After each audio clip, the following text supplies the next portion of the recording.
अपने दिल से अपने दिल से फैसला करके धोखेबाजी नहीं, हमें हाथ खड़े करके सेक्रेटरीज को, इंटेलिजेंस को, स्पेशल ब्रांच को बता दिया जाए कि हम जाने वाले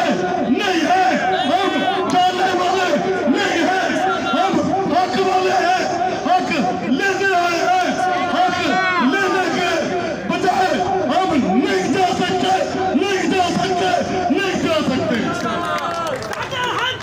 अभी मैं बता रहा हूँ, आपकी ताकत में, आपके इत्तेहाद में अभी अंदर से फोन आया है, अभी से बात सुन ले यार, बात तो सुन। अभी अंदर से फोन आया कि आप धरना बंद करें,